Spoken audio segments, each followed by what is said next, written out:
I've tried to read, I've tried to read some of these German philosophers and even some of the modern Yeah, It's just impossible, Will. You just can't yeah. get through it. Finally, you just give up, and it's got nothing to do with intelligence. I think it's just because, um, for whatever reason, the translators don't see it as their job to be comprehensible. Whereas I see Mhm. that's an obligation. If you expect people to go through the trouble of reading your book, you darn well better make it in a form that's readable and digestible.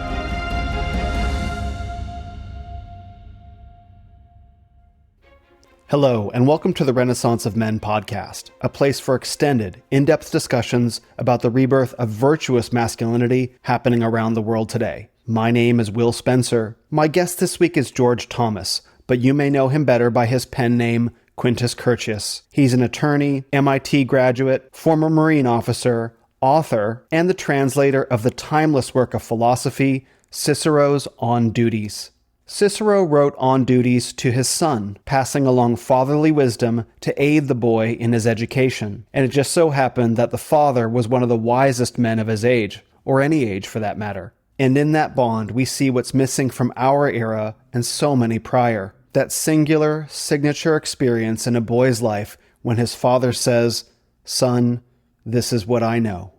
The expectation is not that we nor our fathers need be Cicero, because whether our father is a philosopher or shopkeeper, janitor or juris doctor, it's the connection from one generation to the next that has been shattered by generations of kinetic, cultural, and now political war.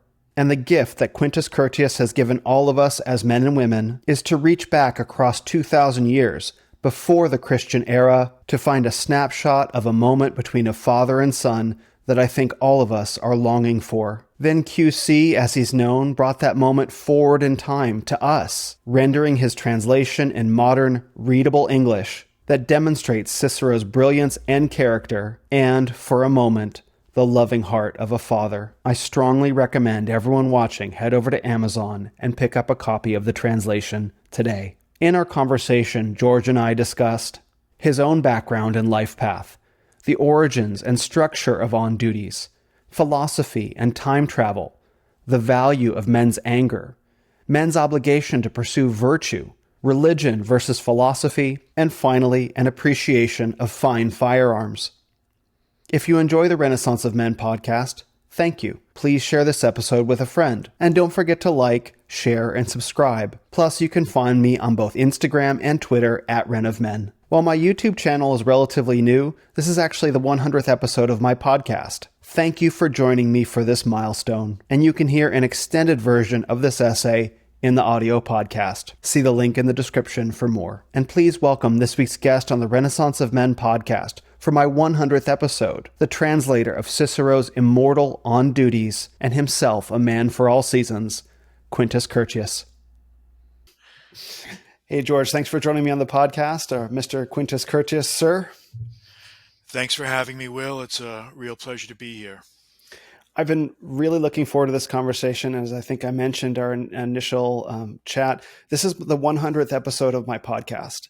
And Wow. I put a lot of thought into who I wanted to talk to for this conversation because it's an important milestone for me. And I immediately thought of you and your work and your books and your general approach and philosophy to life and your approach to philosophy as well. And because I think you embody and promote so many values that I think men need to hear about. So I've been very much looking forward to this, and I'm very grateful for you taking the time to chat with me today. Well, thank you, Will. Honestly, it's my pleasure to be here, and I really do appreciate your reflective and thoughtful tone. And I'll do everything I can to make this a useful podcast experience for your listeners. I don't think that'll be a problem at all. All right. So I wanted to start and just give the listeners a bit of the sense of your background because I know that you're a former Marine officer, you're an attorney, you write about travels and so many wonderful worldly things. You're a translator of philosophy. I think you speak many languages as far as I can tell, and help thread these pieces together for what brings you sort of here to this moment in your life now, and then we'll launch into some of your work. Yeah, it's when I was younger, you always have this perception that you can plan out your life, and there's this predictable trajectory that's as defined and able to be calculated, just like a shell fired from a cannon. And it's really Mhm. not that way. You know, I graduated from MIT in 1990, and I was an ROTC student at that time. So I had a commitment of 4 years. I was a Marine officer. Was in the Navy ROTC with a Marine option. So I had gone to OCS. I went to the basic school, and I was on active duty for a little over 4 years, about 4.5 years. Then I got out, and I needed to get a profession, needed to be able to do something with my life to earn a living. So I went to law school in the Kansas City area, and I've been practicing law really since 2000. I got out. I graduated from law school in 1998, and I did a little bit of time as a prosecutor in a small Missouri county, and then I started a firm with a friend of mine from law school, and we've just been here doing bankruptcy and criminal defense since 2000. So yeah, it's been almost 23 years now. Yeah. So, and Wow. the things I write about, I had always been interested in. I'd always been interested in history, in philosophy, and literature. I had had the opportunity to travel all through my life. I did have a lot of exposure to different languages. So somehow, just around the year, you know, 2012, I just I'd never written before in a systematic way, but somehow I just started. I guess I just felt the necessity, maybe just the time in my life. Um, I felt this compulsion. I felt like there were things that were inside me that needed to be said and wanted to get out, and just one thing just led to another. It's hard to explain. I Even now I'm not really sure how it all happened. It just kind of happened, man. And Mhm. um, I felt like nobody was writing about the kind of things I would have wanted to read, and I felt like no one was writing in the way that I wanted to write, to see written on the page.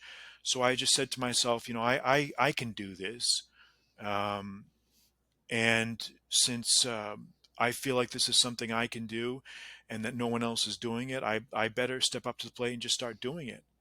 And it really is. It's.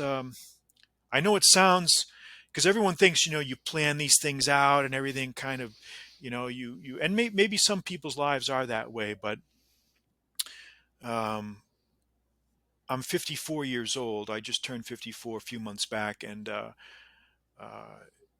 I'm old enough to know that you can plan some things in life, but others take on a life of their own. You know, Maybe you know what I'm Mhm. talking about. Oh yeah, my life has not at all progressed in the direction that I thought I would, and it would. In fact, it's gone much better than I could have planned for myself. I just That's had to great. endure the ambiguity, right? Fantastic. Yeah, not everyone can say that.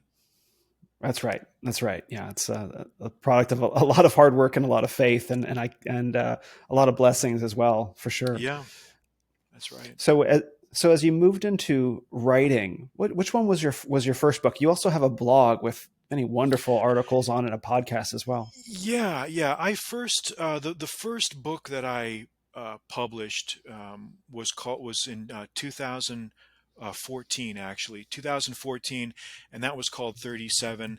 They were Hmm. 37 separate essays. Those were essays that had Right appeared. here. That's right, and those were Yep. essays that had appeared most of them, not all of them, but most of them were essays that had appeared before. Um, you know, uh, that I had contributed to a larger website that's no longer in existence now, because I felt like there was no other platform really for young men. I felt like there was no other real way to get your voice out. And when you're starting out as a writer, you don't really know exactly how to do things. You don't have a roadmap. You kind of just experiment. You put out some essays, you see what the reception is, and you see what people think, and based on that you continue. And the reception was very positive. So I felt like, okay, I can do this.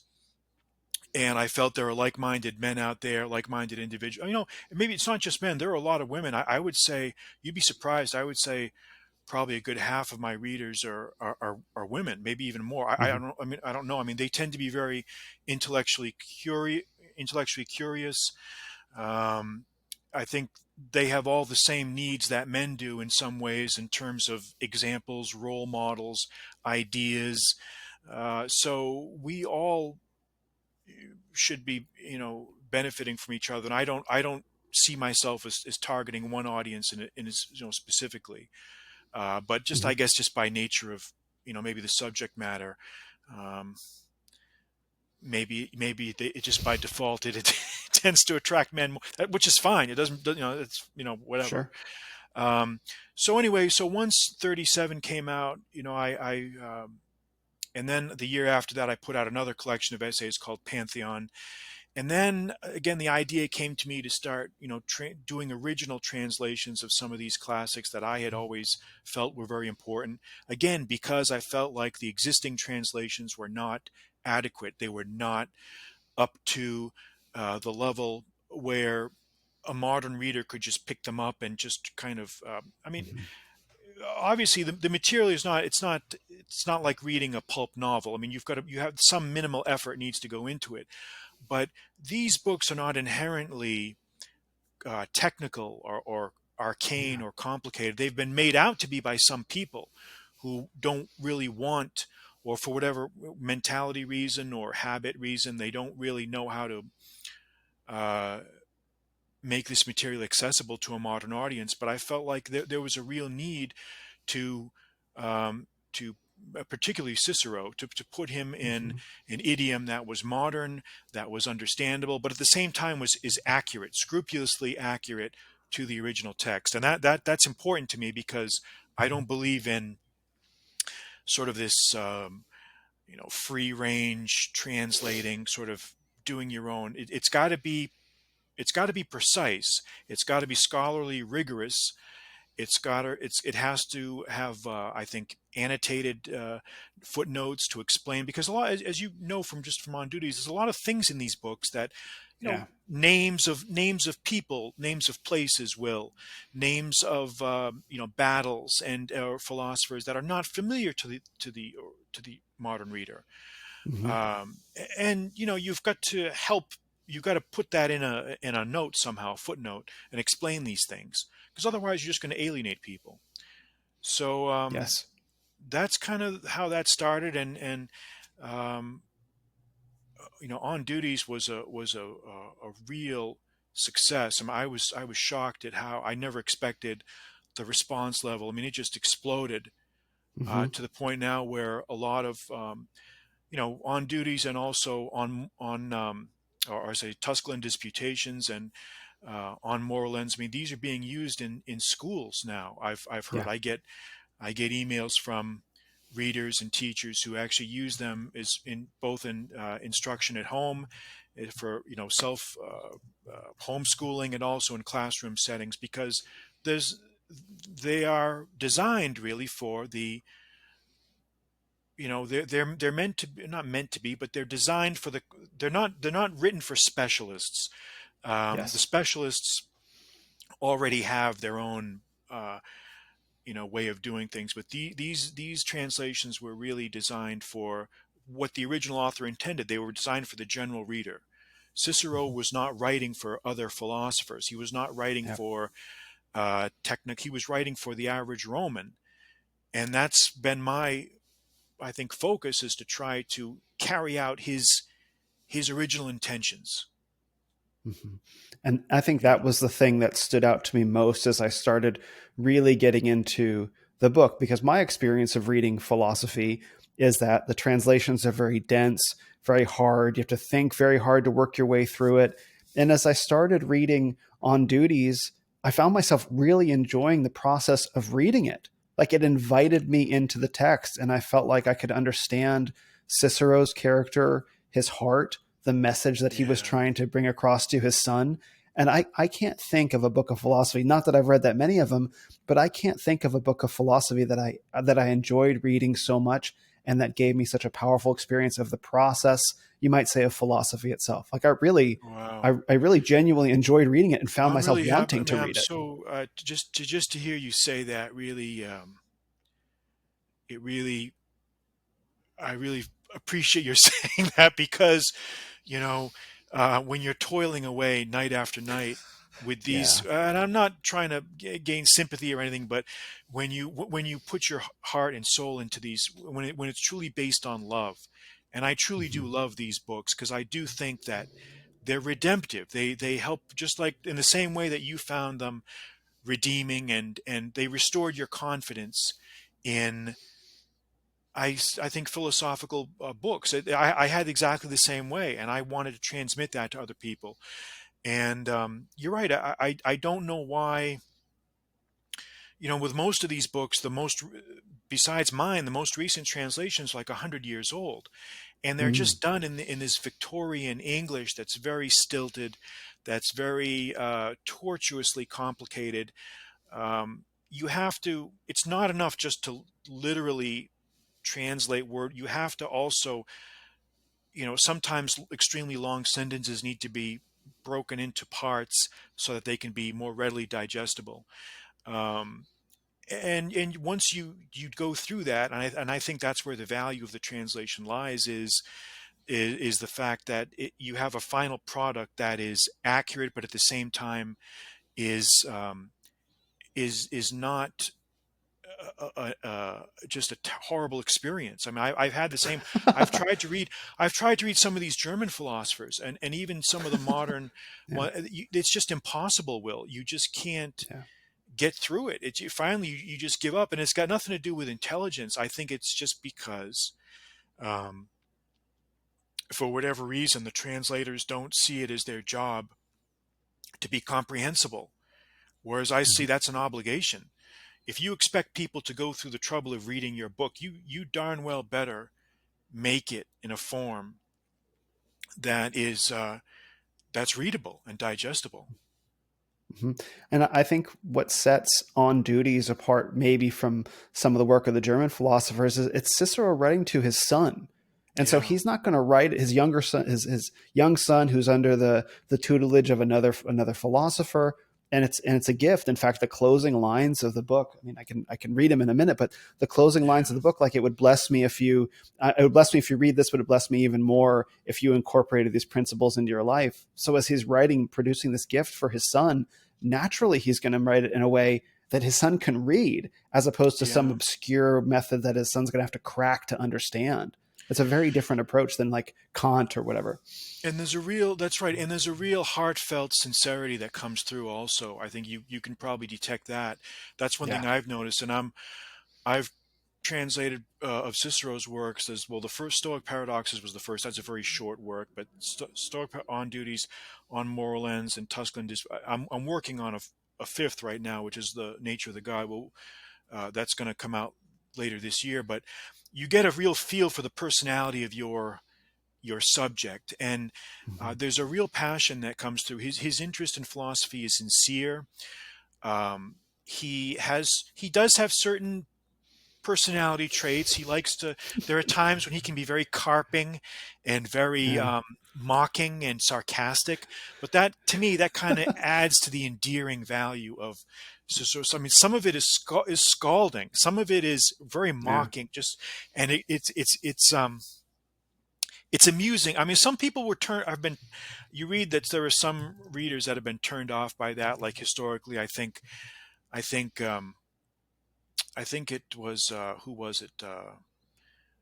Montaigne was not a fan of Cicero, and I think um, I can't remember who else, but there are some critics out there. They find him kind of overly obsessed with definitions and terminology, and but then again, some of the greatest minds, some of the noblest and greatest minds have found him to be a source, a wellspring of real moral clarity. I mean, Saint Augustine literally worshipped him, and I Hmm. think it's very clear the early church fathers. Now, I know this now. I'd always heard this, but I know it. They basically adopted every sentence I mean, Yeah, maybe you can see it. they substituted, they put on a patina of, I think in many ways Christian theology, but he he's so he's so good that they could not let him go. He was too good to Yeah. pass over. He was Hmm. just too good. And in many ways, especially now as I'm going through on the nature of the gods, it's essentially, there's no doubt in my mind that he believes in a universal creative principle in the universe. He just doesn't give it a specific name. It's there. Hmm. All the ingredients are there, but it's just, all these personality traits come through, and the sincerity comes through, the passion comes through, and with On Duties, Will, it has real world applicability. I mean, as a lawyer, Yes.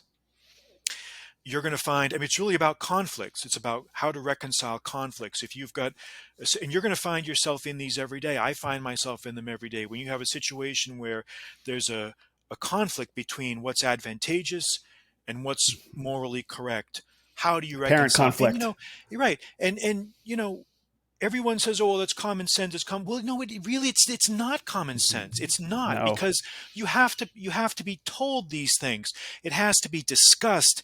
There's examples in On Duties, like buying houses. When you're buying Yeah. contracts for purchasing houses, commercial contracts with grains being shipped to roads, and I mean, this is a real attempt to bring philosophy down from the clouds and to Yeah. make it applicable to our daily lives. And I see it all the time when I deal with clients. Okay, well, we can go this route and this can be the quick and easy way, or we can take this route, which is maybe a little bit harder, but ultimately it's going to be the better way. And you know what? It's never failed me. Yeah. Ultimately, it seems to be that every time you try to wing it, to shortcut it, to pick the easy way, it always comes back to bite you. It always does. And if we could just tell these younger guys, these younger people this, and if they could see it, and sometimes you have to just learn it on your own, no matter how many times we say it. Um, I think you're a father, right? So you're a I'm not. are you you're not, okay? I thought you said you were. Okay, No. well, I'm not either. But Mm. if you're either a father or you have students, you can tell people things up to a point, but they have to, only by experiencing it for themselves are they really going to learn it. But we have to think, Will, that what will what will be inside their mind if we can get enough of this stuff inside their craniums, that when the lesson finally does sink in, they're gonna recall the lessons. They're going to recall the books. They're going to say, yeah, I remember that guy, that son of a bitch, Quintus Curtius. I remember him. Yeah, I mean, he did talk about this. And so, that's, at least that's how it was with me. Like, Sure. I would often not listen as a kid to things, but then when the lesson does sink in, you're like, wow, yeah, I remember so and so talked about this or that, and I remember what that was like. So This is that's my this is hope. exact. I mean, and it's mine too. And this is the exact reason why I wanted to have this conversation, because the subtitle of 37 is Essays on Life, Wisdom, and Masculinity. Now, Right, as I'm sure you know, there's no shortage of guidance about masculinity in our modern culture, particularly not on Twitter or social media. There's a lot of that, right, names of right, all various, sizes and scales, and people talking about it. The subject is up across the world right now, right? right. But I think what's missing, what I've observed is missing from the conversation, is the notion of virtue, is the notion of Yeah, moral character, and where does that come from? How can we lead young men, particularly in moral instruction, because they're not probably going to get it from social media, almost definitely not. They're probably not going to get it from any other form of media. They may not get it from their fathers, and they're not going to get it from their culture, but they still need it. And the notion of there being a difference between what is expedient and what is morally good, that simple distinction that Cicero explores is so vitally important. And yeah, this is why your approach to translation, I thought, was just as important, because you can tell a young man or an older man or whoever, right, any man or woman, that if this is a treatise on the difference between what is expedient and what is morally good, here, read it, and you can read it. It's readable. And Yeah. to your point about Cicero's character coming through, like his constant attacks on Caesar throughout the entire thing, he never misses a chance to. But Yeah. He I just don't. just has to. Right. Just twist the knife. Yeah, I Right. just, when did it become? And this is more a rhetorical question, but doesn't have to be. When did it become necessary for philosophers to be brains in a box? Like Yeah. he was a statesman. He was an orator. Like his personality comes through. I want it to.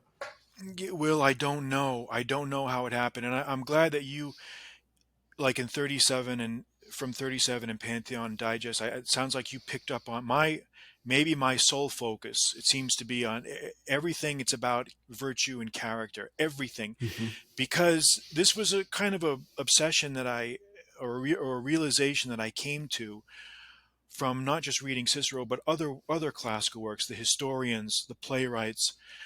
It seems that in the ancient world, and even in the medieval and Renaissance era, everything was about almost, it was a critical part of a man's education, was the training of character, the training of Yeah. virtue, education in virtue, training in morals, Yeah. building, I mean, knowledge. The idea that the mind is just this vessel to pour information into, that's a very recent conception. Historically, the purpose of a gentleman's education was to make him a better man, to train him Yeah. in the martial virtues, the virtues of character, to maybe leadership. And as you know, there are some essays in 37 about this. And Yeah. as I became aware of this, as I got older and older, and actually after I got out of the military, I realized that no one was being taught this. And then there Mm-hmm. was a real anger. I felt, honestly, what drove me was a real sense of passion born out of, honestly, anger.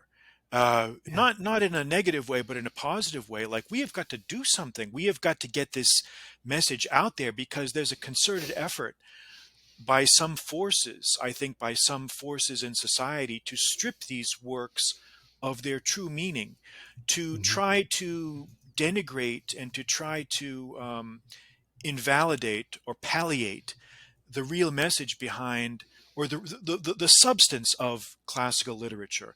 They're Yeah. imbued, they're imbued with the idea of virtue and character, and how if you do the right thing, good things will happen, and if you pursue an evil path, bad things will happen. This is in the very nature of the works. And for these professionals to downgrade this and to pretend it doesn't exist, to me is a sin of inexcusable proportions. And I Yeah. don't know why. I don't know why it makes some people so uncomfortable to talk about these things. And maybe it's because in our society today we somehow feel that pointing out virtue or talking about this somehow means you're condemning some people. Well, you know what? If that's how people want to, I never saw it that way. I never, Yeah. to me, I always felt, I think certain personalities, I found it uplifting. Like when I would read it, I found it intoxicating. I found it Yeah. edifying. I found it inspiring. And I wanted to impart that inspiration to others. I didn't feel like anything was accusatory or anyone was being singled out. Or this is the mentality of people that are warped. I think to do Yes. that. It's a very strange. I don't know. But I think it comes down to this hesitation that we see in our society more and more to put down boundaries and barriers and say, okay, this is acceptable, this is not acceptable. This is the Mm-hmm. way to do things, this is not the way to do things. And it's got nothing to do with being mean to anyone. It's got nothing to do with singling anyone out. You know, uh, I don't know. I don't want to sidetrack the discussion too much here, but Go ahead. I just feel like I just feel like there's a real hesitancy that uh, people have been. You just see this, everywhere. This abdication of responsibility. I think to speak the truth and to say the way things really are, not the way we in a way that's expedient. And Mm. it's it's really hurting us, man, because it prevents you from improving. It prevents. Um, institutions from getting better, from correcting errors and moving forward. You know, Mhm. I I and agree. I don't know, Sorry, Will. go ahead. I don't know we're going to have to. It's going to have to change one way or the other. It's going to have to change, and I think it's probably going to change when there's enough people that are getting homeschooled, or there are enough people that have been raised with this, um, you know, philosophy and mentality, that things start to change. It's going to have to, because Hmm. you can't run a country and you can't run yourself by the seat of your pants. You've got to answer the mail. You know. Hmm. I agree. I agree. And I think I had this idea, um, while you were talking about society, that we have these classical books of philosophy, the Greeks and the Romans, which people can't just read because they're in an ancient foreign language, and so it's the job of the translator to be able to be the bridge between these values of classical antiquity to modernity. And when you have a generation of translators who consciously or unconsciously, instead of building a bridge, decide to be a wall, right? That cuts us Yeah. off from our history, and to step into that. I don't know that you. I don't. Did you do it consciously? Where like I'm going to make this readable because people need to be informed of these values, or was it just instinctive? Well, it was. I guess it was a little bit of both. I felt, Will, that I felt deeply frustrated when trying to, because I've, myself, I only know Latin. I don't know Greek, but Hmm. I would read, a lot of different Latin classics in translation growing up, and books that were originally written in Greek, and you would look at them and you say, you want to throw them down, and say, I could do a better job than this. This is Yeah. not. Why are you? Um, you're not giving this language the full resonance that it deserves. Yeah. My job as the translator is to be that ferryman across the river Styx, to transport the reader across that river from one side of the river to the other side of the river and make Yeah. it somewhat of an enjoyable experience. Right. And uh, to use sort of a morbid analogy, but no, I guess I felt like the existing works out there were not. They were turning people off of the material. They were Yeah. not giving it the resonance that it deserved, and so I just felt like I could design a better can opener. That's really how it's like the guy who's in the kitchen, and has been using the same can opener for his whole life, and all of a sudden he just flings it on the floor and says, I can design a better can opener. Hmm. I'm going to try to do this. And there are many examples of people doing this Hmm. in history. People just saying, I've had it. I've had it with this business as usual. I'm going to throw my hat into the ring, and it turns out that I was right, that I could do it, and that it resonated, and that it worked. And I'm confident. I know that anyone putting my translations, right next to the original, or next to some other old competing translation, they're going to see the merit of it, and I have no doubt that they're going to choose mine, frankly, Hmm. because I don't. I think objectively the product is better. I believe in my product. You know. I wholeheartedly agree because I think you're doing two things at once. I think you're not only transporting the reader back to 80 BC Rome, I think you've also brought Cicero forward in time to 2023. Like Yeah. I could feel the presence. Like where are statesmen like that? Where are men of justice and righteousness and virtue and clarity and eloquence? And one of the best things about the book is that he'll go into these long dissertations about various gods or myths or stories or contemporaneous people, and then he'll just launch into like several paragraphs of just pure virtuosity and eloquence out of nowhere, like Yeah. riding these waves. It's like this is a man that you brought forward in time to us. No, man, I really, it always feels good when I keep saying this, when you're say you work on a painting or a sculpture or a book, and someone gets, or a movie or a director, when someone gets what you're trying to get at, it's just Yeah. it's a very nice feeling. So I appreciate you saying that, Will. You're right. Welcome. Cicero. had a lifelong love of philosophy. He started studying it when he was very young. He had been to Greece. He learned Greek. His interest in philosophy was sincere and it was enduring, and it stayed with him up until the very day he died. Uh, and I think, he this sincere interest was what compelled him, even in his declining years when he was basically a hunted man. This Mm. sincere interest was what kind of drove him to churn out these incredibly detailed treatises. I mean, obviously the guy, obviously he was a literary genius. There's no doubt. Mm. The fact that he could produce these books in such a short span of time, there's no question that he was a literary genius of some sort. Um, but the fact that he chose to take refuge in these books, while he was being pursued by Mark Antony's thugs, while his political career had been marginalized, while he saw himself as becoming irrelevant, he could never really let go of the old republic. I mean, he was not a perfect. Obviously, no man is perfect, but he did have flaws. But I think, to Yeah, me, that just adds in many ways to his human quality. I mean, we know he's the most human figure maybe in the ancient world that we. I mean, everything that he wrote survived. Well, not everything, but much of what he wrote survived. His letters that were never really intended for correspondence, never intended for publication. Um, so, he. When you ask, where are such men now? I think we do have men out there of similar caliber, but in times of wealth and indolence and ease and luxury, their worth does not really is not really allowed to be expressed.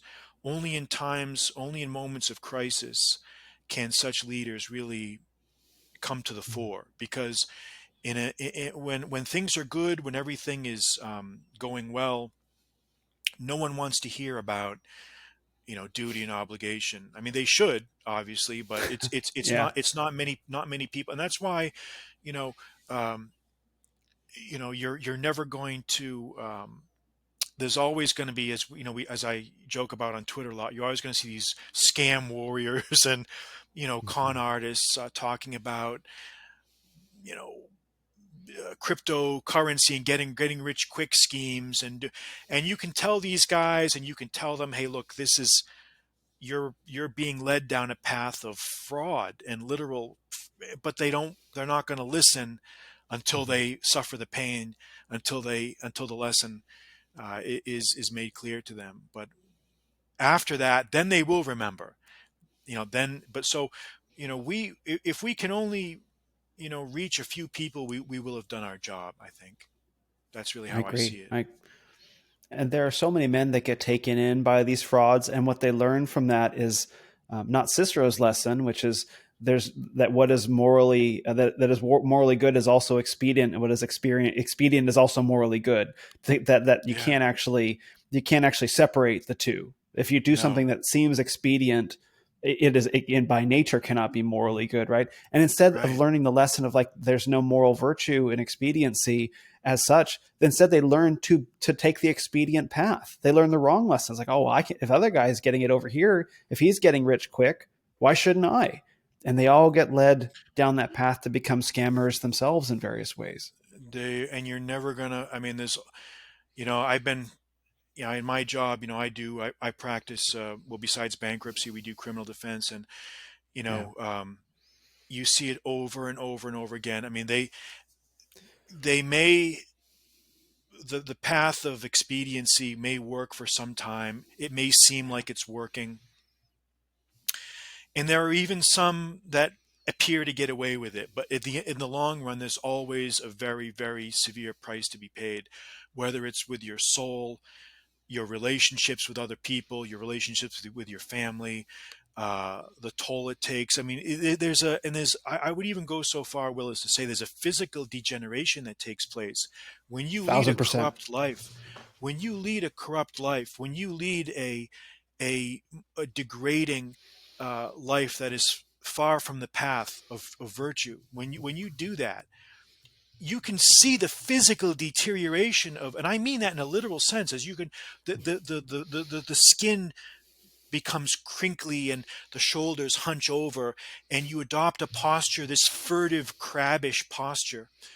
Yeah. And this is fate, or the ancients would say this is fate's way of extracting its toll from Yeah. your life force. That's what this is. I mean, in modern religions, we say, well, this is divine. It's the same thing. They're saying the same thing, but in different ways. But it's true. There is a direct connection, I think, between the deterioration of the body through, not through just disease, but I mean, like for many people, when the physical decomposition of the body and moral corruption. I think there's unexplored, this, the people that allow themselves to become just morbidly obese, or they don't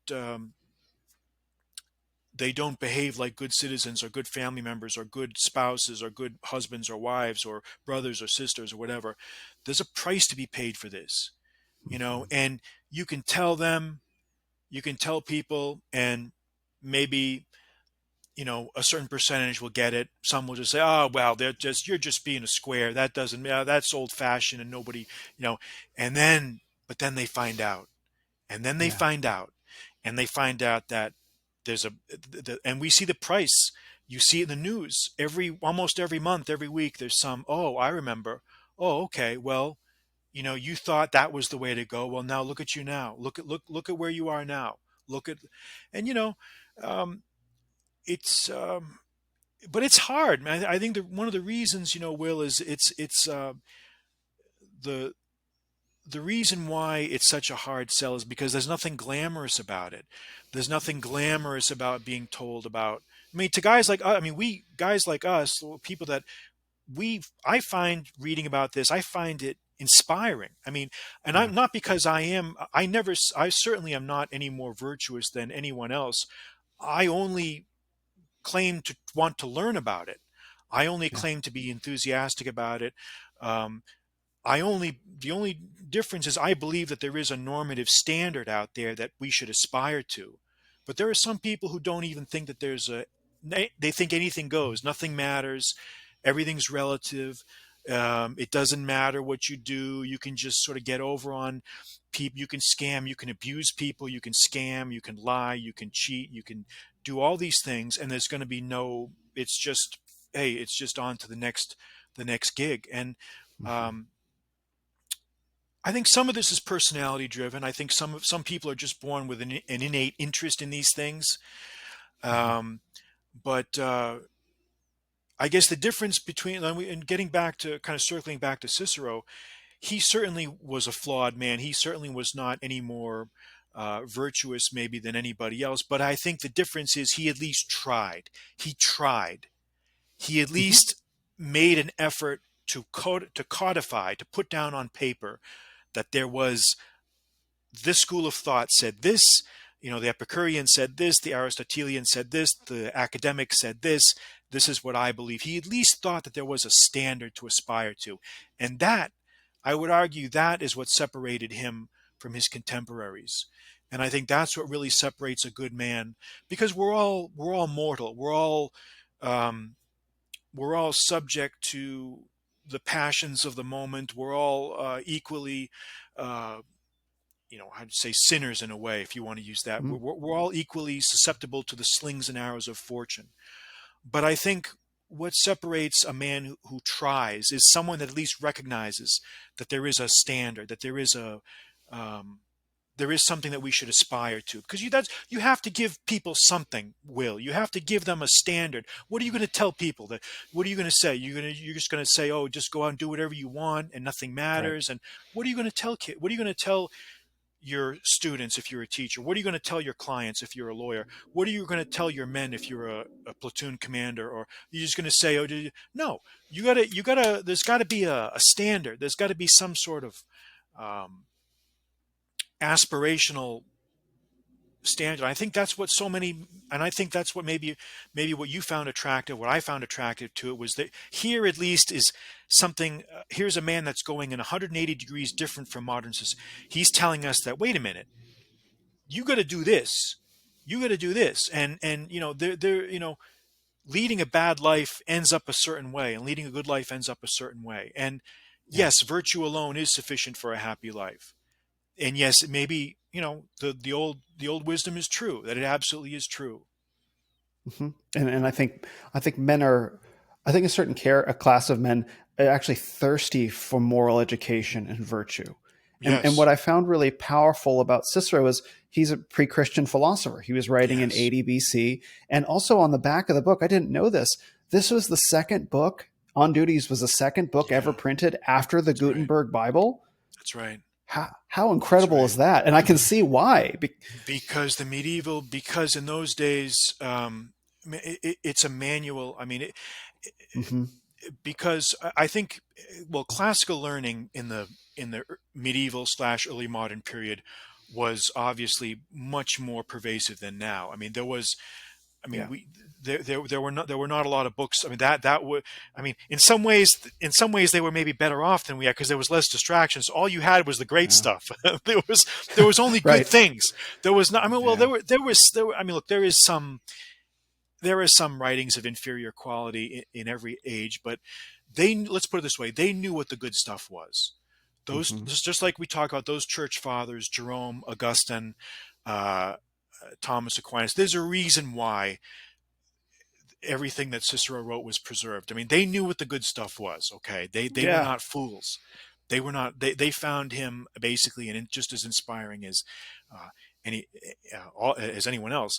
And I think when the dawn of the advent of the age of printing, it was a perfect. I think it was a perfect selection. It wasn't very long. I've got a pocket version of On Duties that someone, a very, very generous reader, gave me about 5 years ago. That was printed in like the 1620s. It's a pocket. It's a it's a um, it's a bound copy of On Duties published in Amsterdam. It's on my website. I've got it on one of the page, a picture of it, and it fits right. So it's something that you could carry. People would have carried it. It would have been like the, I don't know, a pocket novel or something, and you maybe just whip it out and read it in your leisure. I mean, this is what educated men did in those Hmm. days. It's Hmm. incredible. Yeah, You and know, I think the power of the book, of the treatise, is that you read it, and the truths in it are so self evident to read the way that he expresses them, and there's this embodiment, there's this feeling behind the words that this is real, this is sincere, this is genuine. And if you're looking for a source of morality that isn't well, that was ultimately absorbed into Christianity, but that is pre-Christian, and so that isn't trying to assert morality independent of Christianity, right? Because a lot of guys are looking for virtue and they're finding it in Christianity right now. I'm one of them. But for some people, making the case for moral virtue from within a Christian framework can be a big ask for some men, and I get that, and that's a process. But what I loved about this book is like, okay, if you want to see some of the same ideas expressed in a very different but complementary way, you can read On Duties, and you'll see many of the same core ideas expressed in a pre-Christian era, in a way that you've made readable. And that's the gift. In the same way Cicero gave his gift to his son, you've presented this gift that you've made this so readable for us. yeah. Well, thank you, Will, for saying that, and that reminds me that that's what the comment that you just made is one of the comments that I hear very often from readers who just send me emails or texts on Twitter.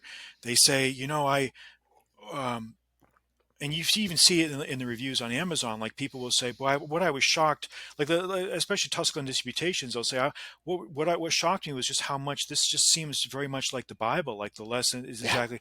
And you say to yourself, "Well, that's exactly right because the lessons are timeless, they're true, and before."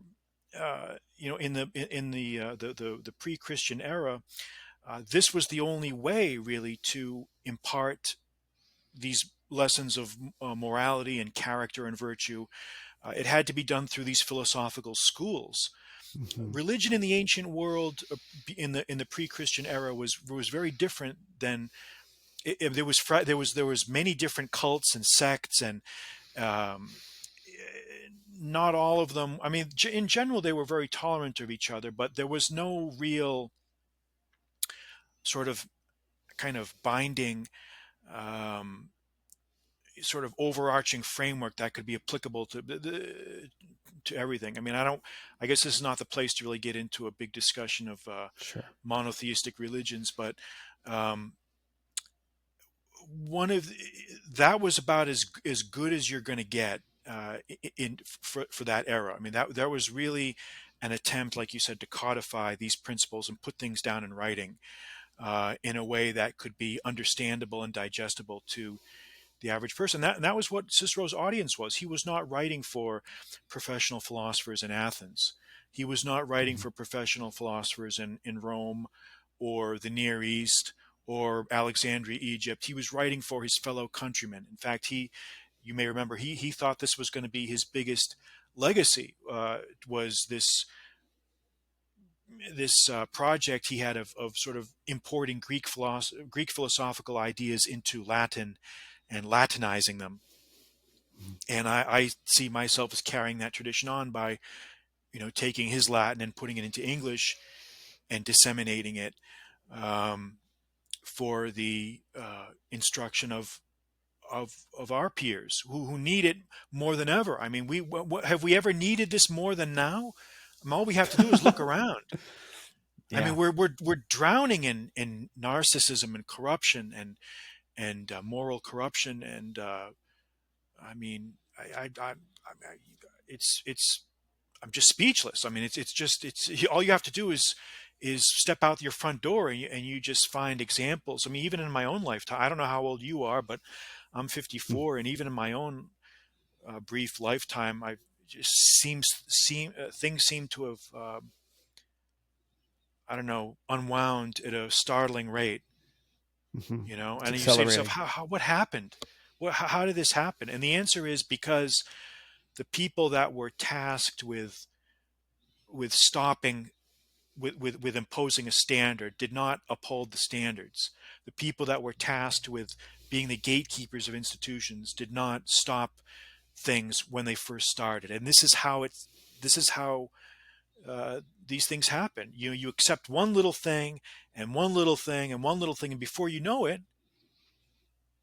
you're living in a cesspool. Yeah. I mean, it's Yeah. you know, I mean, maybe that's an exaggeration, but yeah, I think you get there's an incremental downslope, um, and it's just very unfortunate. It's very very unfortunate because it shouldn't be this way, No. but No. And maybe this I is mean, the price we have to pay. I mean, it very well might be, but I think that there are, and you must know. In fact, I want to talk to you for a second just about this before we maybe dive into a little bit of the structure of the book and some of the things that Cicero talks about. But you have a significant presence on Twitter, and I imagine that you must hear from thousands of young men per year, per month, for all I know, per month. Who are deprived of fathers, but who are still seeking moral virtue and who gravitate to you and the things that you write about in your work.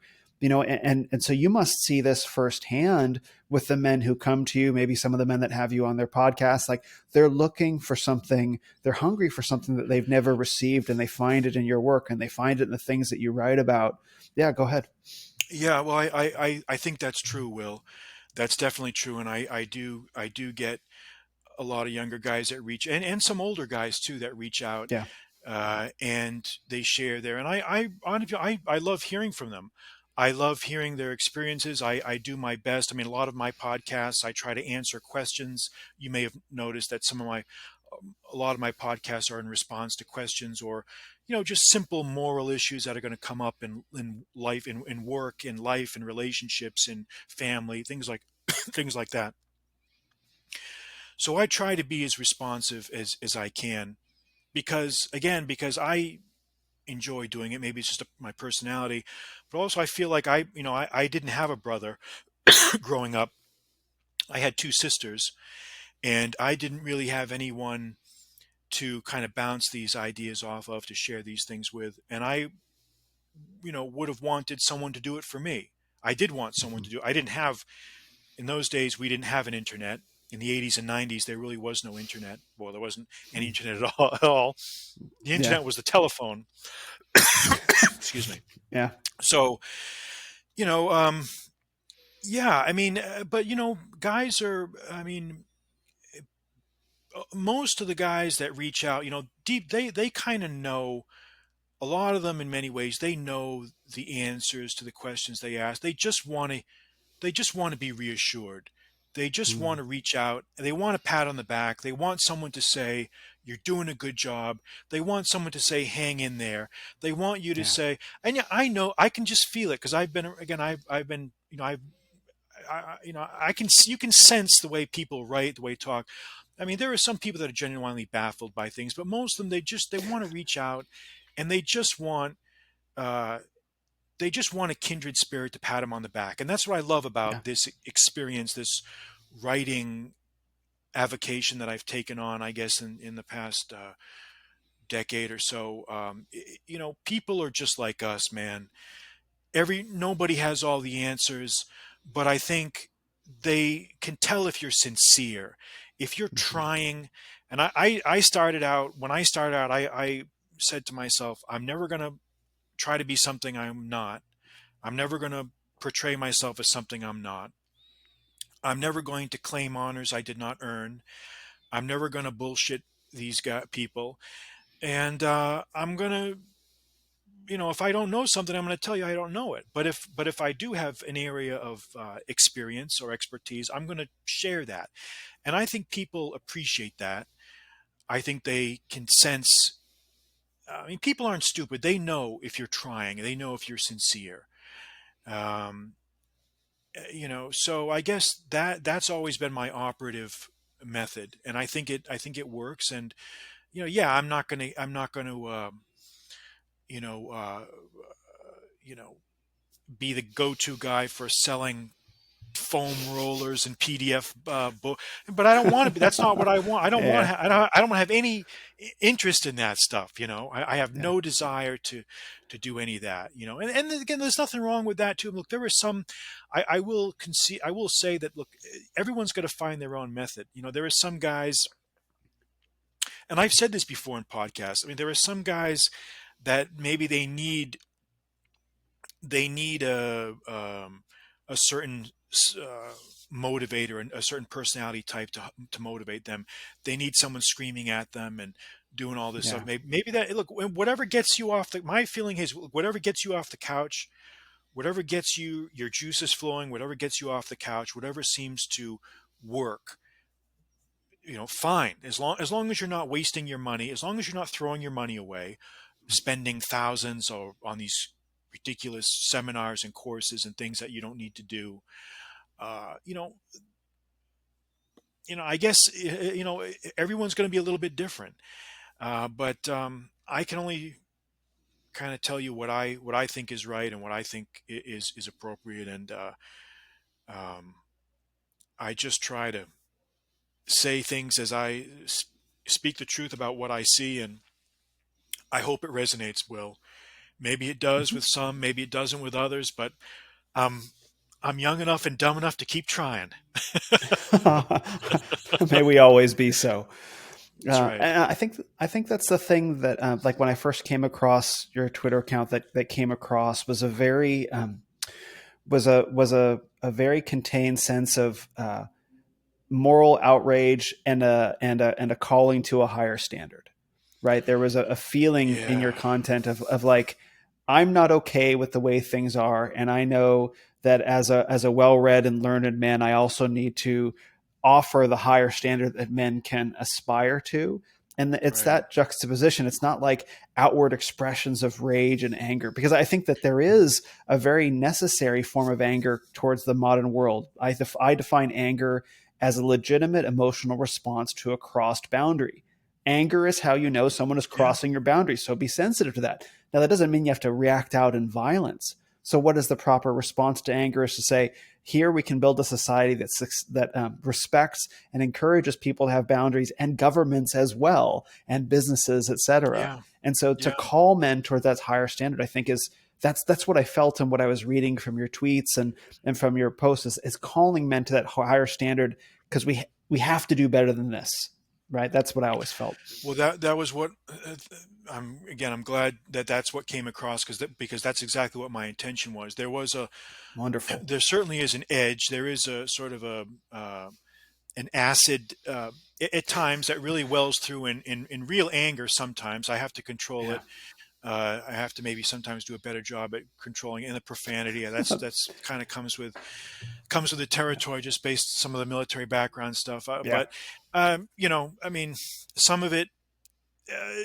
But you're right. There's a fine. But at the same time, you can't just. I've never liked the approach where you just have to unrelenting negativity all the time. Yeah. Some anger is good, and I agree with you that there's been a concerted effort, I think, to try to indoctrinate men that anger is bad, all anger is bad, that you should always feel this sort of opium induced bliss, as you're getting as you see your society crumble, that you're supposed to just Yeah. somehow walk around with this blissful smile on your face as people drag your principles through the mud, and your history through the mud. And we have to say, we're not going to accept that. We don't accept Yeah. that. That's not acceptable. Okay. And it doesn't mean that you're a ranting lunatic, but what it does mean is that you lay out a normative standard to aspire to, and to have other people aspire to it. And like you said, for some people, that in itself is a revelation. There Yeah. are young guys out there that don't even know there is a standard. They're not even Yeah. aware that these things even exist. They don't even know that virtue exists. They don't even know what the virtues are. They don't want to, and it's not their fault. It's not their fault, Will. It's the Yeah. fault of, again, the school system, the society, for not taking the time to put this out there. They want you to get on the internet and to sign up for this QR code and do this and become an ultimate consumer, and they don't want you to know that any of these principles exist. But Mhm. if you go down the road that they assign you to, you're going to end up a very miserable, very lost, and a very amputated man. Mm. Uh, Amputated in the literal way. I mean, the essay every Saturday I put out a new essay. The one I just did today was about the um, the mutilation of responsibility, about talking about this epidemic in the declining centuries of Rome, where young men would cut off to avoid military service, they would cut off their fingers. I mean, it's just Whoa. disgraceful. Yeah, I mean, how prevalent it was is a matter of debate, but it certainly was prevalent enough to be commented on by some ancient writers. Read it later on today when you take a look at it. But Yeah. the point is that um, we have got to we have got to get it out there and make it stay out there, that there is such a thing as virtue, that these things need to be studied, they need to be digested, they need to be ingested, and they need to be grafted onto our personalities so that they can be made part of our lives. And again, we're never going to we're never going to reach the perfect man. We're never going to become the perfect. No one is. Yeah. It's a Was never one of those. ending. It's a never ending goal. But at least, Will, if you at least recognize that there is something to that there is a standard, then I think that's the goal. Mhm. That's the goal. And I think that's what a lot of men are chasing in their pursuit of fitness or their pursuit of fatherhood or their pursuit of financial success, is that all these things are wonderful things in and of themselves. But I think what really drives so many men forward is this quest for virtue, which is a concept that I don't even know that they have the word embedded in their being. They're just looking for something, like you go looking for the sunlight, like a flower looking for the sunlight. Well, where is it? And when they find these Yes. sources of moral virtue and instruction, it wakes them up like, oh, there it is. That's the thing that I've been looking for all along. And then to confront the times in their life where they haven't been morally virtuous and they have chosen what's expedient instead, maybe consciously, maybe without knowing, can be very tough for men to encounter also. But we've all been cultivated in that way. That's a very good point, because Cicero talks very frequently in his writings about what you just said. There is a almost an ingrained um, genetic. They didn't have that word back then, but there is an Right. ingrained, an inherent um, desire that all men have for virtue that manifests itself even when we're young, when we're infants. This sort of, it's almost equivalent to a newborn animal grasping for the light or Yeah. grasping for the air. I mean, he makes these analogies from nature, and this is really the same with man, with human beings, because we're creatures of reason. We're creatures of rationality that were created in a divine image, and he uses in a divine. We were created in a divine image. This is what he Yeah. says, not my words. These are his words. Yep. That we were created by this, divine image, that we have an obligation to pursue virtue. We have an obligation to fulfill what is inherently in our genes, what is a part of our um, a part of our very being. And this is an idea that goes back even to Plato. Um, much of Cicero's ideas were, I think, taken from Platonic, which are, if you want to even go back even further, were probably some of the most intoxicatingly inspiring ideas ever Yeah. created by man. But they really do make you better. I even thinking about these things, talking about them, reading about them, it makes you better. It Yeah. just makes you a better person. But it does take some concentration. It does take some interest, and you know, everyone is going to have to find their own path in their own way. And I hope that um, they will find it sooner rather than later, because you pay a higher price as you get older. And if you don't learn these lessons at an early age, that's really why I kind of Yeah. wish a lot of these things were taught in high school, not even college. You have to start earlier, because you can just save yourself so much pain and lost Mhm. time. It's really Say true. more. Say more about that. That's one of the themes that I push with men is that okay, you can live a certain way when you're a young man, but if you're blessed enough, you will live to be an older man and you will look back and reflect on your life and you will have regrets because your value system will change and you will see things more clearly with more experience. And so making the right decisions for the right reasons when you're a younger man, even though it's not necessarily expedient, you can take a shortcut, sure you can, but it always and almost inevitably leads to regret later on in life. But we have such a short time horizon, our 30-second TikTok window of consciousness, Yeah. that we don't think on lifespans of like 80 years, right? It's always No. on the next thing. We don't consider the long-term impacts of living outside of moral goodness. And hopefully we discover that before it's too late, and I think, Yeah. but I think men are recognizing the accumulated weight of all this expediency in our society today. They're looking around like, okay, this can't be it. So where to find virtue and That's open right. the door for them? And just like you said something like a lot of guys are they're s- they're pursuing these activities in sort of this um, frantic quest to seek something that they know is out there, is a grail, a holy grail, but they're not quite sure how to put words to it. Like you, and there's nothing wrong with. I think physical fitness is a great thing. Guys should do that. Physical fitness and Hmm. gaining financial independence is a good thing, and getting a family is a good. All these are good things, but you get the sense that once you've checked that box, then you a lot of them are left with, okay, well, that didn't quite. I mean, I liked the idea of seizing on this road and disciplining myself to achieve this goal. And I think a lot of the guys that do that, with financial independence, physical fitness, or what these job quests or family, they're I mean, men are creatures of discipline. They revel in the fact that they were able to achieve this goal and they should be proud. They should be. Those are great things. Those are worthwhile attributes. Those are worthwhile uh, goals to achieve. But it's not the only thing. There's Yeah. something underneath that. There's some substratal um, force. There's some substratal current running underneath all of these things, and that they know, that they instinctively know, that they are Hmm. instinctively aware of, but they can't quite verbalize, and that is this pursuit of virtue, this pursuit of character, this pursuit of moral goodness. And this is the thread that binds them all together. This is it. This is the underpinnings of everything. And, you know, it, it means more to you as you get older. In some ways, I really think, and again, not with everybody, but I really think you have to reach a certain threshold age to really appreciate this stuff, because you don't have the perspective when you're in your 20s or 30s. I mean, you Yeah. some guys do, and even if they do, it's a perspective that's sort of an academic or rote mechanical perspective.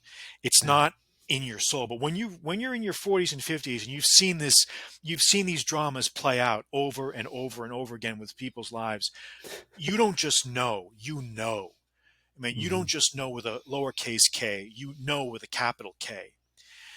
Uh, but but it's still good to, they still need to learn it when they're young, because it's getting it inside their brain cells when they're young is what's going to save them. That's what's going to save them, Will.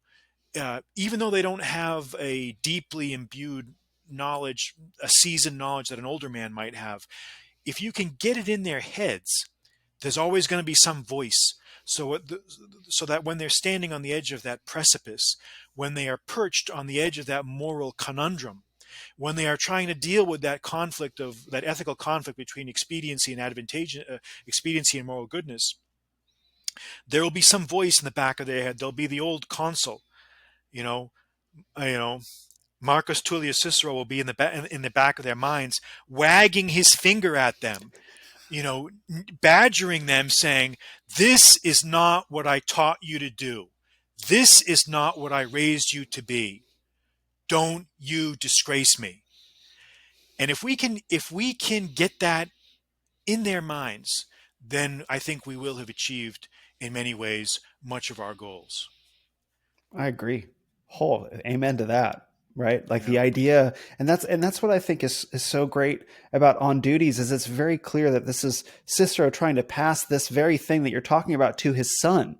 Like, yeah, listen to me. Let me, while you're under the tutelage of Cratipus, I think is his name, while you're under the tutelage of this man, let me pass these to you. Please listen. Please install this as your moral compass, right? yeah. And really embody this as my gift to you from father to son. Because right now in society today, there's like no guardrails for how men can or should live. There's nothing at all. So men are No. left to their own internal moral compass. Maybe they don't have families. Maybe they don't have fathers, right? Maybe the icons, the idols that they follow on social media or regular media, they're devoid of moral compass as well. So there's no guardrails to society anymore. And men themselves don't have an internal moral compass. That gift is supposed to be passed from father to son. We don't have that anymore. So how do you No. give that to men? Because they need it when they're young, so they don't drive off the cliff when they get older. No, you're right, Will, and this is the big problem. I mean, in the past, that function that you just talked about was accomplished in different institutions in society. It was accomplished through organized religion. I mean, people were, Yeah,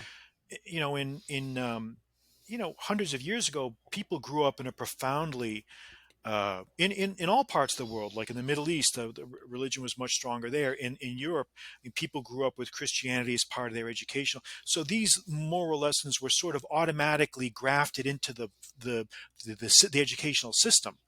Well, we don't yeah, really have that anymore. And not only do we not have it, there's a conscious attempt to try to purge.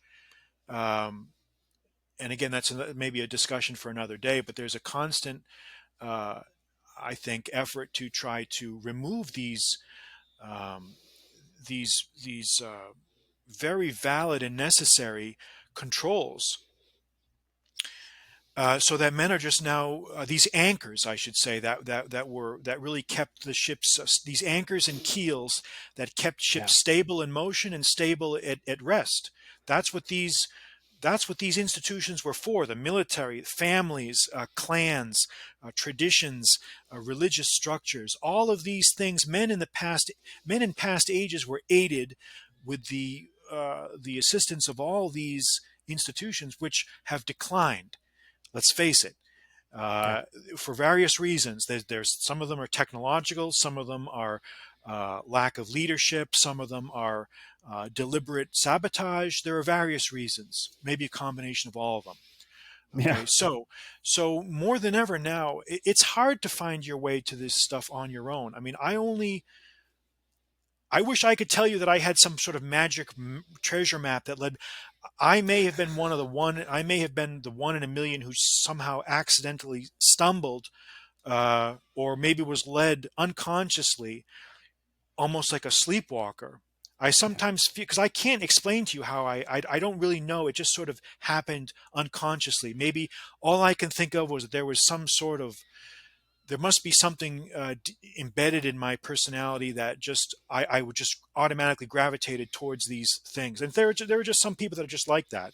That's a, I think just like some people have a musical proficiency with instruments, they have an ear Hmm. for composing music, or an athletic ability, or a uh, maybe my was my ability was ability to detect these things and to recognize their worth. Regardless, it's something that I'm very grateful that I stumbled on or came across.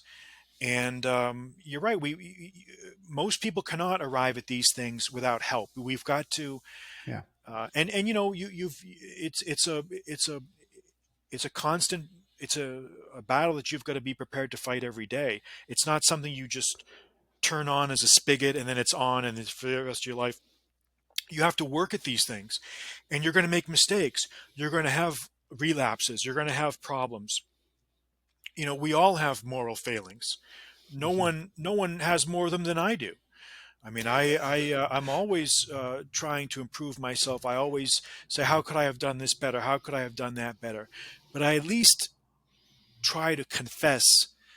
I think you have to confess. You have to be honest with yourself. You have to speak the truth. You have to stop lying.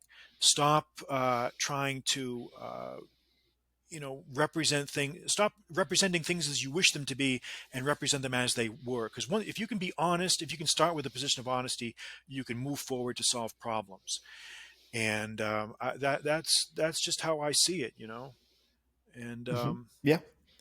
it's, I don't know. I feel there is. You're right. There is a messianic. Sometimes I feel like a there is a zeal that comes across, a very zealous, and I don't know where it comes from, but I just feel like you're right, there is some anger. I feel like we've been abandoned. I feel like we've been Yeah. fed lies. I feel like people's lives are getting destroyed or derailed by lies, and Yeah. it makes one very angry. It really does. But then you have to kind of rein it in and say, all right, chill out, man. You know, you gotta, you're not gonna, you know you're not gonna get your point across by screaming and raging. You got to express things in a measured, intelligent way, make suggestions, and after that you're going to have to let people um, draw their own conclusions. It's up to them. Hmm.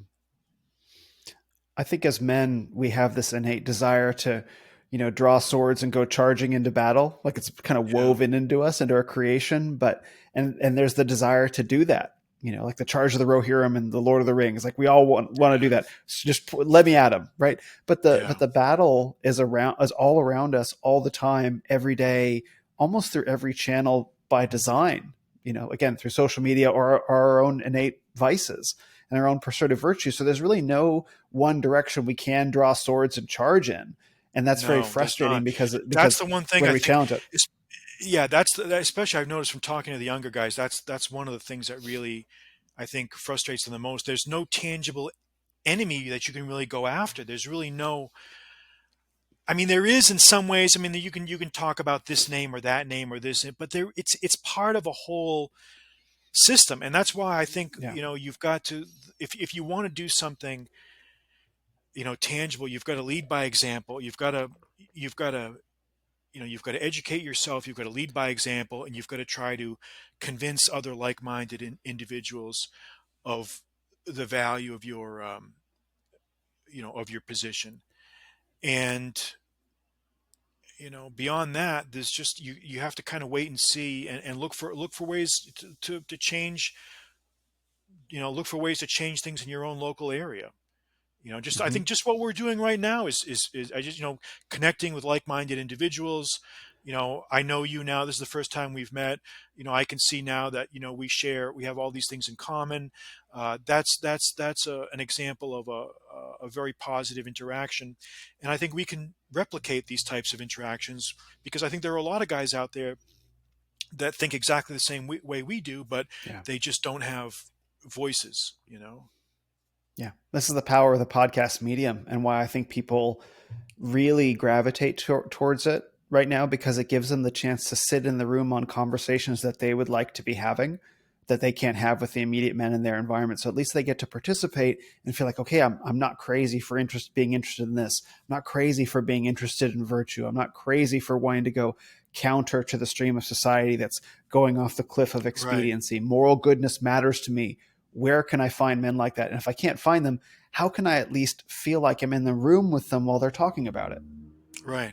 That's right. I mean, dude, we're all, that's, I used to like talk shows growing up, but there's none out they don't Yeah. talk about anything serious, but the only way to find subjects that are worthy of your attention are like on YouTube or podcasts or things like that. I mean, television and the movies, they don't really have it anymore.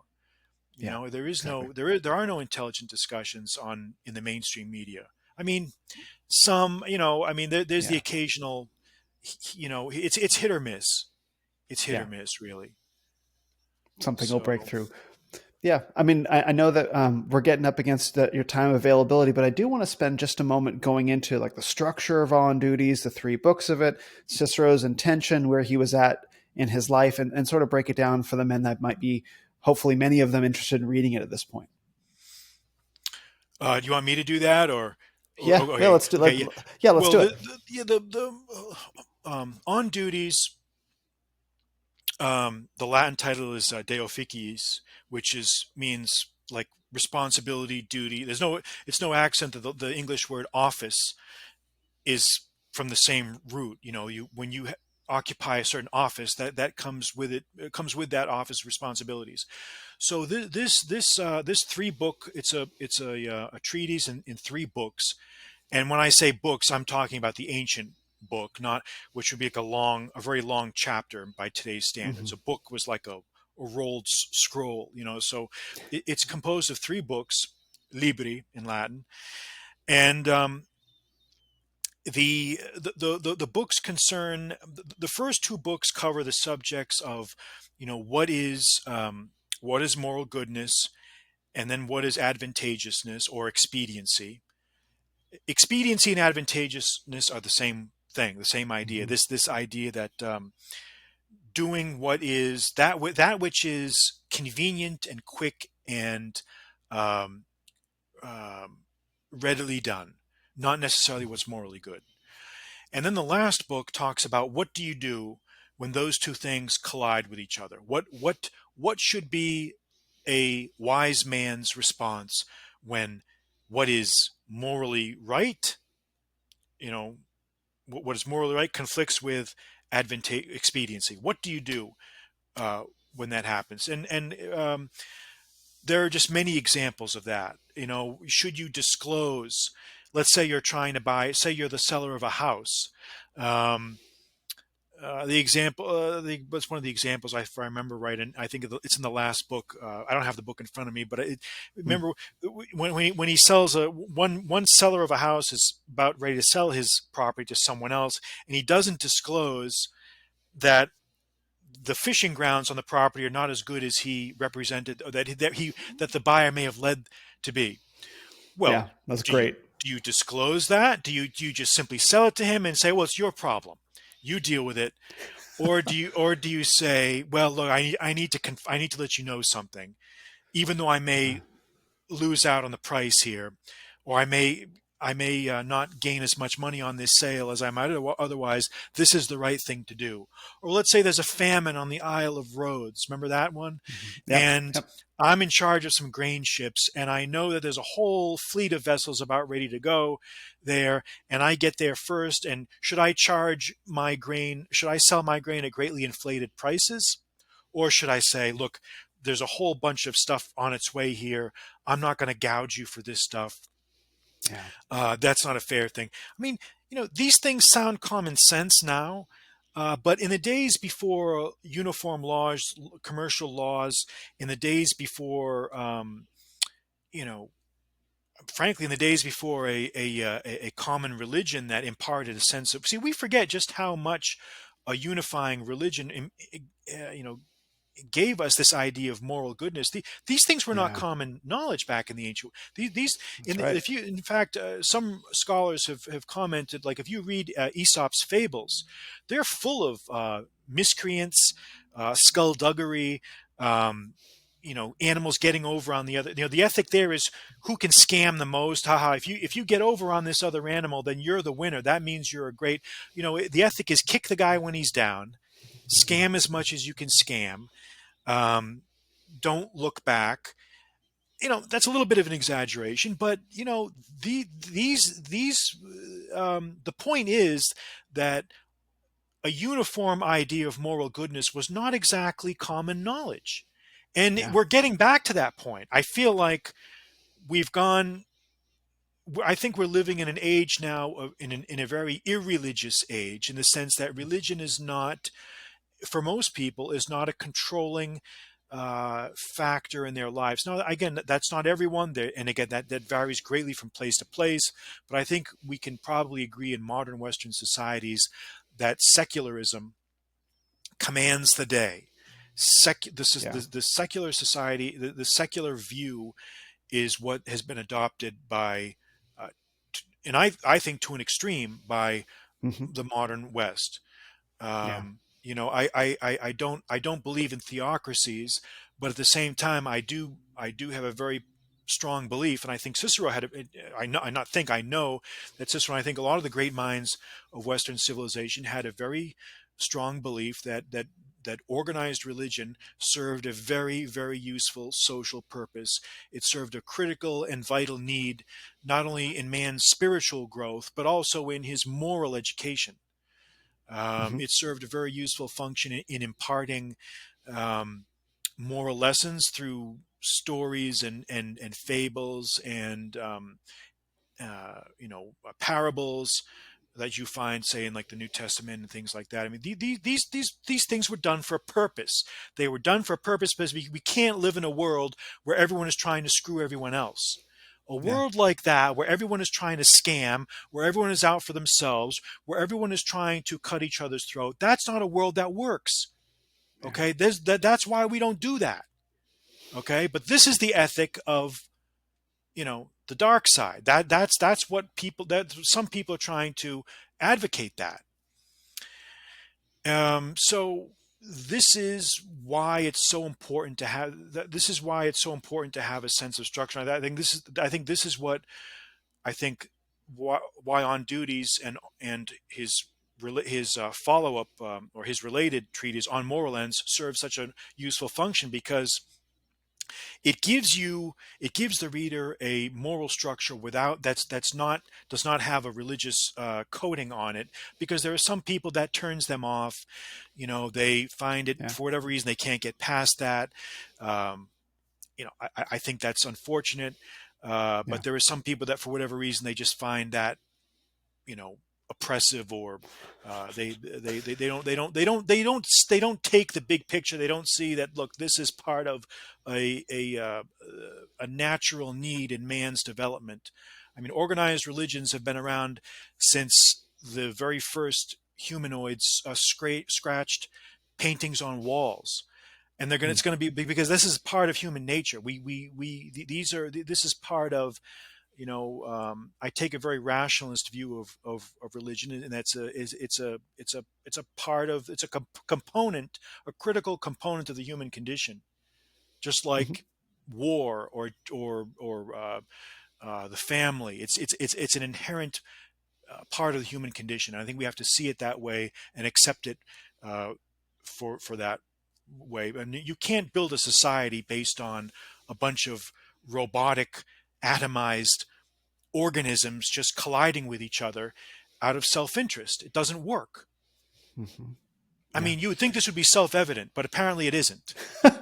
And there's No. always the guy out there that says, well, I can learn everything on my own. I don't need, well, maybe you are, but most people are not going to respond to being told that life is a meaningless um, pantomime of atoms and molecules, and that the Earth is just a cinder, a lump of matter orbiting meaninglessly in space. You're not going you're not going to win any friends by telling people that. Okay, you're not going to, you're not Right. going to, people don't. How are you going to console? And I've again, you see people around. There's a greater wisdom where you see an elderly person. How are you going to console them in their bereavements? How are you going to give their lives meaning other than with the pageantry and the moral structure of an organized religious belief system? So I mean, um, I think we've strayed far from our subject here, but I think you get you get the point. I guess I'm making an argument in favor of the value of religions. And of course, you're always going to find abuses. I think no institution created by man is ever perfect. Of No course. institutions created by man has ever been flawless. You're going to find just as much cruelties and injustices and obscurantism and deception and lies and fraud with religion than you find with every other human activity. Hmm. I'd be the Yeah. first to admit that, but As I think the net good outweighs the net bad.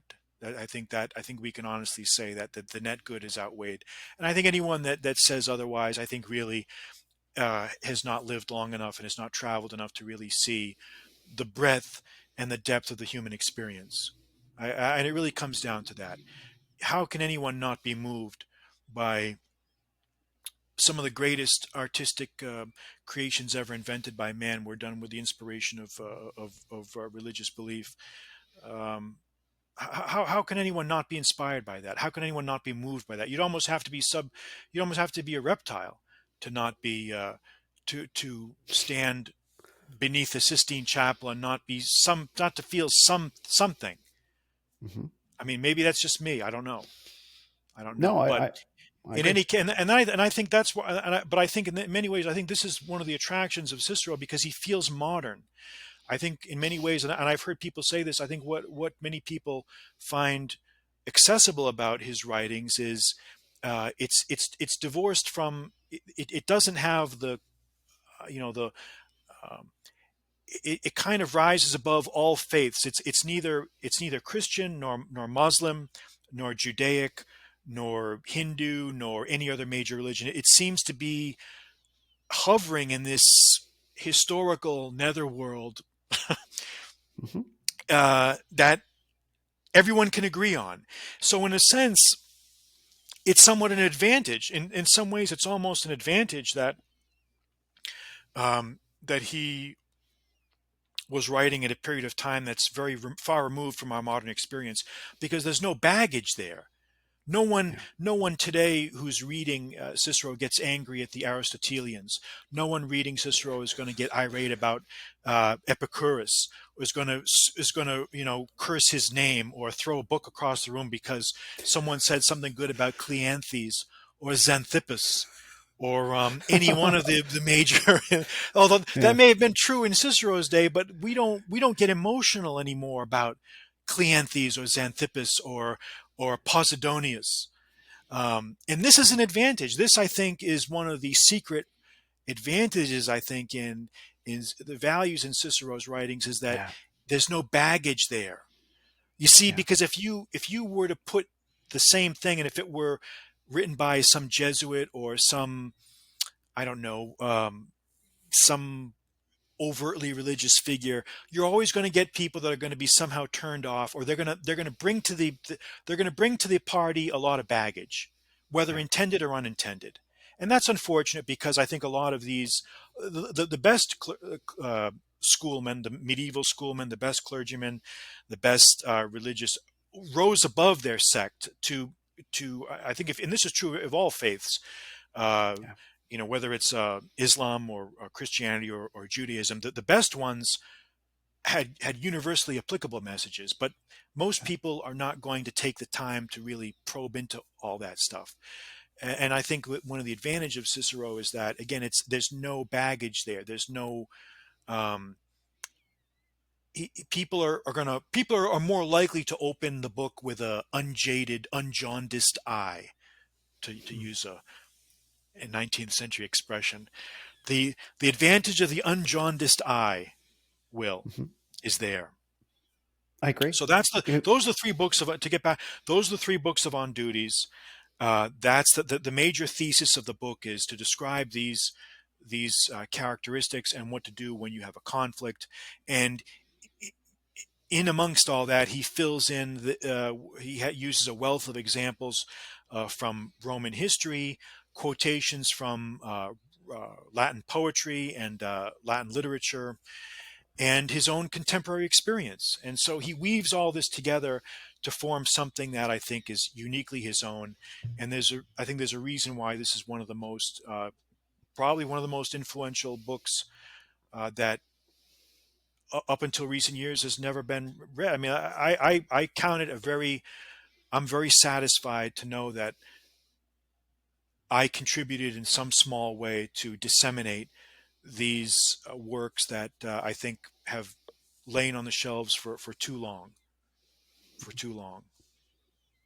I think the work is a profound gift for exactly the reasons that you described. That if you were trying to make a case for moral goodness over expediency to somebody from a Christian perspective, and you state it from an overtly Christian perspective, they might be, tempted to just dismiss it simply because it's an overtly Christian perspective. So Yes, it's like, okay, let's set that aside. Now here's On Duty from Cicero, pre-Christian philosopher, saying the exact same the thing exact and same thing. reasoning his way through to it. Now try to argue with this. And again, Yes. like you say, you can't throw it across Xanthippus. Like he references Diogenes. I'm offended. Like you can't argue with I that. can't, Epicurus really gets under my skin, you know? Yeah, I can't I could just stand him. Yeah, strangle him. my dad was an How Epicurean. dare he do that? Zeno the Exactly. Stoic. I'm just so disgusted with Zeno the Stoic. I have to go for a walk now. I'm so upset. Exactly. Triggered. Super I'm, triggered. I'm so triggered by Zeno the Stoic, right, dude? Exactly. I mean, I'm sure at one time it may have been true, I mean, but what are you going to do? But Yeah. anyway, well, it was a great discussion, Will. I really enjoyed it, honestly, and I hope you'll have me back someday. Um, but let me know when you release this so I can, you know, be able to see it as well. I assume you're Oh, going to tweet it absolutely. out. Oh, yeah, yeah. Any idea when it's going to be? Like next week or Next sometime? What? Do you have next week. Okay, okay, Next good. week. Yeah, actually, just in time for my birthday, which is providential. May I ask just one Sure, more sure. question? Okay. So one of the things that I really appreciate about your Twitter account is your appreciation for fine handguns. I Yeah. enjoy how. So, can you just talk a little bit about that? You talk about the Beretta. You had a great photo of the movie Heat, and just Oh talk a bit yeah. about that real quick. Yeah, man, yeah, I just like weapons. I mean, I've always, ever since I was a kid, I was always, and the funny thing is, I grew up in Massachusetts, so I never had guns like around my house growing up, but I was always attracted to them. So I guess that was, you know, uh, when I joined the Marine Corps, that was one of the I guess loves that I could pursue. I always shot like expert in rifle and pistol, and um, so I don't know in recent years, but again, even after I got out, I was never really a gun collector. I never really put much effort into it, but for some reason, over the past 5 years, I've gotten more and more into it. I don't have I don't really have a substantial compare with a lot of guys. I have a few pistols, I've got a few Berettas, I've got a few other things, but the ones I do have, I do love, and I just Berettas. I just have a real affinity for them, I guess, because I used the M9 Beretta for many years. It was the service pistol in the 90s. No longer is, but it's when you're trained on something and you grow up with it. When you grow with it, it becomes very. There's a real fond. I've heard a lot of the old timers with the 45. It's the same way. The M1911. Uh, Yeah. and but I just love the lines of Beretta, how they make their guns. I own a few of them. I've got the Beretta M9. Obviously, I've got the M9A3. I've got the Beretta Tomcat, which is a little pocket 32. I've got the Beretta PX4 Storm. I'd like to get another one. There's another one I got my eye on maybe in the years ahead, but they're just so well made and they're so aesthetically. I mean, the Italians just make, they just everything they just do it with such style. It just has that Mhm. aesthetic. Um, I don't know. I just like, and plus I also think, Will, I think it's important for every man to be proficient with the use of weapons. I think it's Mhm. important for a man to be well acquainted with weapons, to be able to use them, to appreciate them. I think it's one of your duties as a citizen to bear arms. I really do believe Mhm. that. I don't know what state you live in. You live in Texas, right? Or is it I'm in Arizona. Arizona? Okay, all right. Well, I know you guys are the firearms laws are similar to Kansas. I live in Kansas. Constitutional carry. Yeah, it's a constitutional carry state. I mean, you can get a. I mean, I would also encourage guys to get a concealed carry permit just in case you need to travel Yeah. from one state to another, just so you can make use of the reciprocity there. Um, Also, I think again, the more of these things that you can acquire, the more seriously you'll take the matter yourself. So I just think it's important. I think it's important to be well trained in weapons. I think it's important to be proficient in their use. And I just think that you should have the highest regard for them. One of the reasons I was so excited for this conversation is the ability to, go between moral philosophy and religion and expediency and firearms and all the things Well, that they're create a just a lot of well-rounded fun. man. The fire, they're just a Yeah. lot of fun, man. I one of the big. I belong to a local range here, but I do wish that we had more outdoor range in the metropolitan areas. It's kind of hard to probably. You guys have a better access. I don't know if you live in a city or a rural environment, but um, City. yeah, I wish if I ever had an opportunity to buy property in the countryside, it would be nice to do that, just to have the ability to shoot on your own property, like in a controlled. It's outdoors is just better. You can Mhm. I don't know, you can just kind of experience things better. I don't know, it just seems to, when you're in a range it's fine, but it's still, you're kind of, you got these four walls and the Yeah. sounds reverberate off the walls, and it's better than nothing. But it's just fun to shoot. It's fun to just, you know it's a fun thing, fun activity to do. It's a practice way to practice your steadiness of hand, your coordination of eye, your discipline, your ability to not flinch at recoil.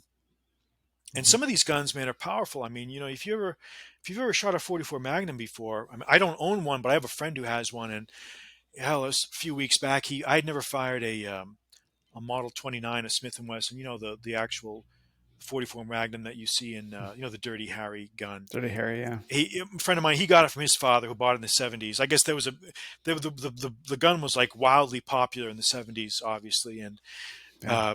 I fired it for the man. It was you feel it. I mean, you definitely know you know what Yeah. it's what and you say to yourself, man, I just don't know,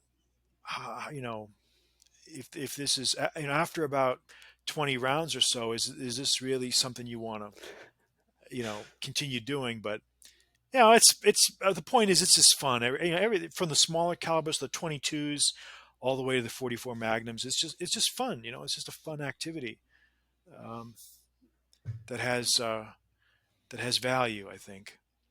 Mhm. It needs to be nothing more than that. That's right. Well, thank you so All much for all right. Well, your well, time thank today, you, Georgia. man. Yeah, it's great conversation. Keep the morale up. Keep crunching, as we say on Twitter. Keep the fire stoked. Keep crunching, and let's yeah, just give me a little heads up when you get this out, so I can retweet it and share the joy. Will do. Where would you like to send men to learn more about you and what you do? Well, my website is qcurtius.com. That's QCurtius.com. And if you go there, you can see links to all my books, and you can kind of go from there. You can see everything from there. The Twitter account, everything, podcasts, everything is there. So Fantastic. check it out. Fantastic. Will do. Thanks for being a fantastic 100th episode guest. I'm All genuinely right. Well, appreciative. thank you, Will. Keep the morale up, and we'll talk soon, man. Will do. All right. Peace, brother. Out.